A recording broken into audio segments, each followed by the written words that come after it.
So finally we have something good to talk about Star Wars.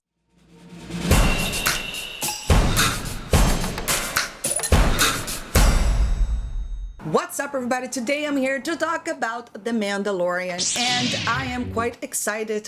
First and foremost, I saw the trailer and it looked very good. And I have to say to you that the pilot did not disappoint. There is a great team behind it. Dave Filoni, Jon Favreau, and George Lucas himself is also involved in this, and you can tell the passion behind it. I am definitely very glad. By the way, this will be a non-spoiler review. I did see episode 2 as well, so it's just my overall thoughts, and when I get to the spoilers I will talk about episode 1, then I'll talk about episode 2, and I will let you know just in case you haven't seen those episodes yet, because yes, you shouldn't be spoiled. Seriously, you should definitely check it out. So, is The Mandalorian awesome? I would say yes. Not perfect, but pretty close to perfect. To be honest, I don't remember the last time I had this much fun watching Star Wars, especially, you know, taking the direction of the movies. It's just the sequel trilogy, to me, it's unbearable. I cannot enjoy them, and it's just I'm always like rolling my eyes. But with The Mandalorian, I was with them, I was having fun, and I was like, wow, this really feels like Star Wars, and it really proves that Disney can do really good quality Star Wars shows and even movies if they really want to. If there's no, if we really have people that understand the lore of the universe, because this really felt like Star Wars. Anyway, so you can tell that, yes, I'm excited. I really enjoyed it. So let's talk a little bit about the pilot. So there's a lot of practical effects, and I'm a huge fan of practical effects because it makes the universe look tangible, touchable, real, and I felt like I wanted to be in that universe. It was pretty cool to see that. I don't think that the CGI is perfect, but this is kind of like a TV. It's not really the budget for movies, but it's pretty well done for a TV show. It's very nicely shot. The cinematography is great. I love the costume, and the performances are amazing. Like, The Mandalorian is awesome. Like, I could picture people dressing up as Pedro Pascal. He plays the Mandalorian, and he has such a strong presence, even though most of the episode he doesn't really talk. It's just a guy in a helmet, and you really need, it's like the Darth Vader, you know, you really need that body presence as well, and he definitely has that. I was like, this guy is just so cool and so mysterious and so badass. So good job. Also, there's a lot of nods to the original trilogy. However, it's very soft, so it's not like fan service in your face. It's there because, oh, we need to show this for the fan. No, it really felt organic. It really felt like it was part of the universe. So I was like, yes, this is so cool. Like, that alien is from the Return of the Jedi, you know, and it was really awesome to see all this stuff. The aliens, that said, it was pretty good. The first scene, which is a cantina scene, I'm not spoiling anything, don't worry, this was also on the trailer, but there's a lot of aliens in there, and they speak in different languages, so the language is so cool. The aliens really look like they belong to Star Wars, and I was like, this is awesome. I don't even know what else can I say to describe it, but yeah, I really enjoyed that. The look of the aliens, the way that camera moves, like I said, this was really nicely shot. The other thing I really enjoyed is the sets, the scenery, and also The Mandalorian takes place 5 years after the Return of the Jedi, so the Empire has been destroyed, and for me it was just super excited to think, oh my god, Luke Skywalker is around, Leia is around, Han Solo is around, and in my mind I was like, I can't believe it, it's just so awesome. So the Empire has been destroyed, and in this particular universe you can tell that people are struggling well, there is no power, but people are trying to gain power somehow. So that is going to be very interesting to see how the series develops without this big force that is the Empire. So pretty excited about that.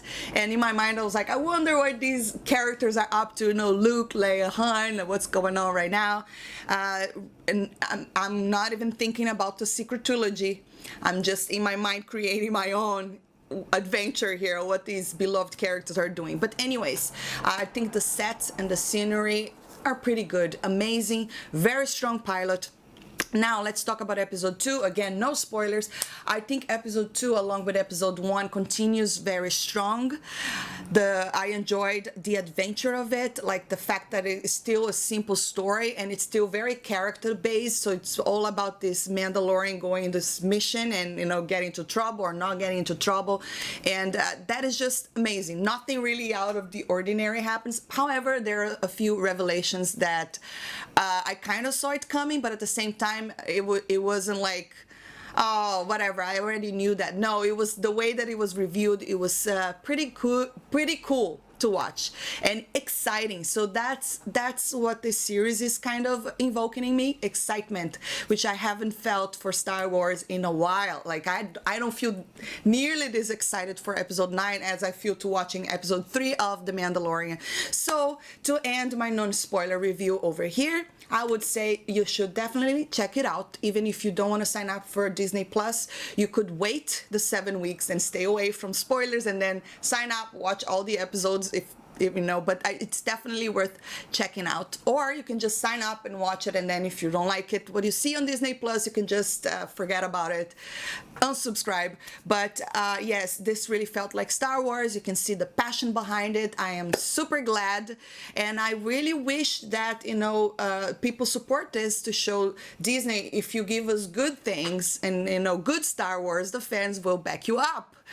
You know, so yes, if I were to give a grading 10 out of how out of a 10, I would give this a 9. And I didn't really mention anything bad about it, but I wasn't a big fan of the score. So far on episode 2, the score kind of grew on me a little bit, but I'm still like, the score on episode 2 was better than episode 1, but episode 1 for me was a little bit off. There's something that wasn't working. I don't really remember hearing any like classical Star Wars theme, which is not what I was looking for, but even though, I don't know, something was missing there. And it's also, there's a vibe of cowboy, western, you know, which is fine, but I still think they should improve the music. And I wasn't a big fan of one particular alien, because I thought he was a little bit annoying, but other than that, I don't really have much complaints. All right, guys, so if you don't want to know any spoilers about The Mandalorian, haven't had the chance to watch episode 1 or episode 2, you should stop watching the video right now, because I will get into the spoilers. So if you're going, thank you very much for watching. Okay, now let's talk spoilers. Episode 1 first. When I get to 2, I will let you know in case you haven't watched it yet, so don't worry. Like I said, it was pretty awesome. It's a pretty simple story. So we are in a journey along with the bounty hunter, and the first scene is at the cantina scene, and you know, he already walks into that place and he proves this guy is badass. You know, if you were in a critical situation, I would definitely stick with him. He doesn't talk much, but when he talks, you really pay attention, you really listen. So then he grabs this blue alien, right? And then he, of course, he is the bounty that he's after. And I wasn't too much of a fan of that particular alien, but I just thought the Mandalorian himself was so interesting that I just like the way he behaves, the way he talks or doesn't talk. It was pretty cool. And then they also, there's some monsters in this, some aliens, some monsters that came from the animated series, which is a really cool callback. I was like, that is just so awesome. We also see the Boba Fett weapon that the Mandalorian uses as well, which was pretty cool. So it starts off really strong, like when we learn a lot of things about this particularly Mandalorian. He doesn't like droids for some weird reason. And then when he gets into the ship, there is a really cool scene where he goes outside to fight this monster, because the monster is grabbing the ship, while this blue alien, which I thought it was annoying, is kind of screaming and not really helping at all. But anyways, love all of that. So then there's also a very cool nods to the originals when the blue alien goes, you know, he says he needs to go to the bathroom. We get to see a space bathroom, like a ship bathroom, which we haven't seen before. So that was cool. Some weapons as well. A lot of like Easter eggs here and there. I didn't catch all of them because I need to watch it again, but there's a lot of Easter eggs. And then you see the, you know, the carbon machine over there that I was like, oh, that is so cool. And like I said, this is organic because it's part of the bounty hunter universe anyway, so it's not there, it's there because it reminds you of the original trilogy, but it's also part of the story of a bounty hunter. So it was really cool. And then of course he captures the blue guy, which I didn't really care about him, so whatever. But for me, the story gets really interesting when he gets into, you know, he goes to talk to this kind of like badass older man that pays him a ton of money to go in this bounty. You know, he needs someone that has the skills of this particular Mandalorian, and they make it sound that it's something that they really desperate to grab their hands on. You know, the older man, you know, kind of the chief, he's like, he wants this thing to be dead, but there's a doctor in there, and the doctor said no, it's good to be alive. So I was like, I wonder what it is. And the revelation at the end was amazing. I was super excited. I was like, oh my god. But anyways, before I get into that, there's the journey of him getting into this location for this bounty, which was pretty entertaining. So he lands right in this really awesome kind of planet, and then he needs to learn how to mount these animals that are from the animation series, which is really cool. And then he befriends this other guy that is in there. I still don't know all their names.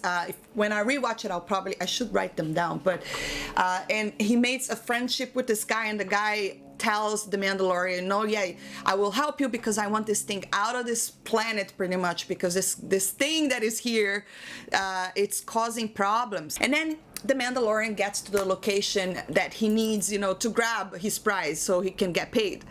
And over there we are introduced to this awesome droid that is played by Taika Waititi, and he was hilarious. And you know what, I thought it was really fun. I was like, why didn't they just get droids to do these things? But throughout the scene, the story answers to you why the reason why they need actually humans or real people to go into these hunts, because the droids, they're not that smart, you know. Like there's the fun scene for me is when he's like, I'm gonna self-destruct. All the time he's saying that in the Mandalorian, no, do not self-destruct, not yet.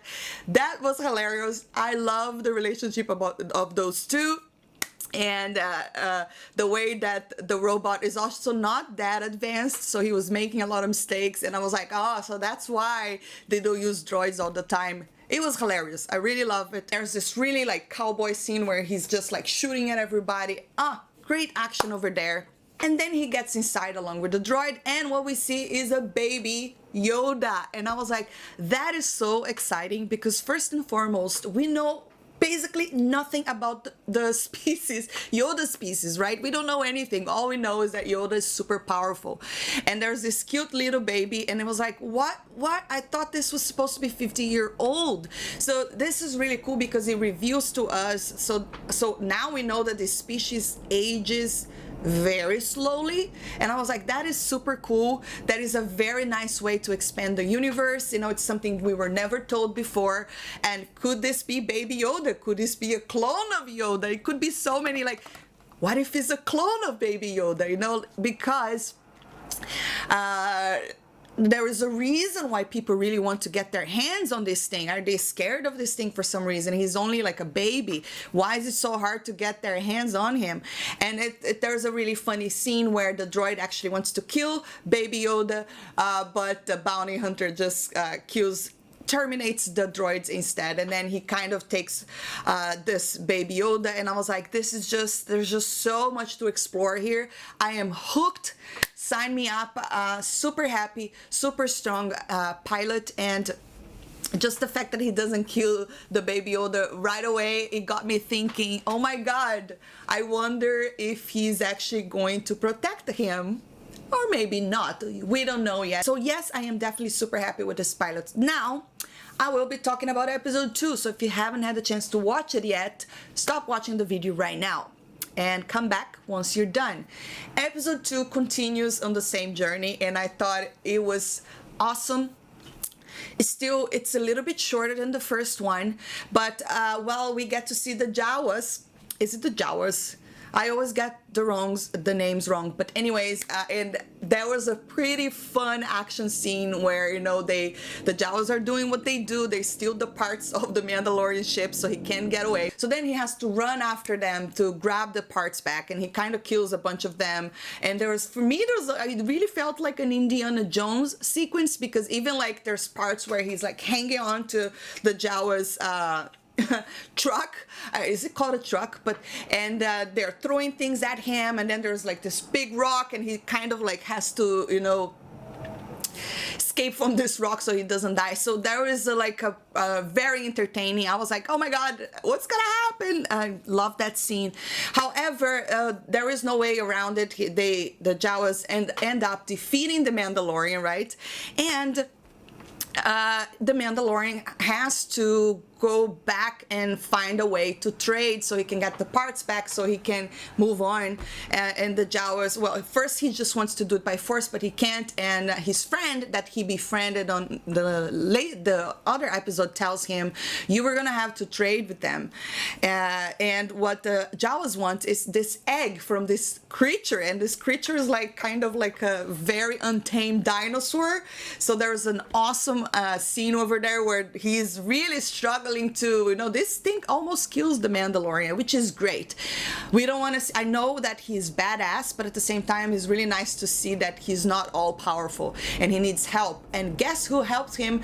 Baby Yoda. So that is the revelation right there. Well, first and foremost, there's hints that he's force sensitive throughout the entire episode 2, but we never really see him using anything. But then we finally do, where he uses the force when this creature is almost about to crush the Mandalorian. He raises the creature. That's a baby Yoda, 50-year-old baby Yoda, that he lifted this creature using the force. And I was like, oh my god, I got chills. I was like, this is great, this is so awesome. So why do they want this baby? Is it because he's force sensitive? They know about it? Is it because has a connection with Yoda? Does that mean that all of these species are Yoda's species are force sensitive? Is he a clone? Is he Yoda's son, love child? Can you imagine that? I'm super excited. And that revelation is incredible. And it's even more incredible that the Mandalorian is like, oh my god, like he still doesn't know how to explain what he saw the baby doing. And I was like, this is great. So I would say that if I could say should you support this series, I'd say yes, because we want more of this. I'm excited to see what comes next. I think it's gonna get bigger, because so far it's kind of on a smaller scale, which I'm really enjoying, but I'm pretty sure this is going to get bigger. Yes, I am super excited. Oh, and then a fun thing is that after he lifts this baby Yoda lifts this creature, he just passes out for like hours. It seems like hours or even days, maybe days, because he's just so exhausted. And well, so far it really looks like the Mandalorian, in my opinion, I believe the Mandalorian will protect Baby Yoda, and he will get into a lot of trouble for protecting him, instead of like actually keeping his word and really like giving Baby Yoda to that old man and the scientist, especially after what he saw this baby can do. And he's just the cutest thing. Oh my god, he's just so cute. So that's how baby Yodas look like. They're absolutely, and so that's also the explanation that they live for centuries. I mean, if they're 50-year-old and they're a baby like that. Anyways, guys, I definitely recommend The Mandalorian. I think it's worth checking out. If you watch episode 2, episode 1, let me know what do you think if you haven't watched. I hope you didn't saw all the spoilers over here, because it's really nice. It was a great surprise for me. So, but if you enjoy my review and reaction, don't forget to hit that thumbs up, subscribe for more, leave your comments down below, and I will see you next time. Bye.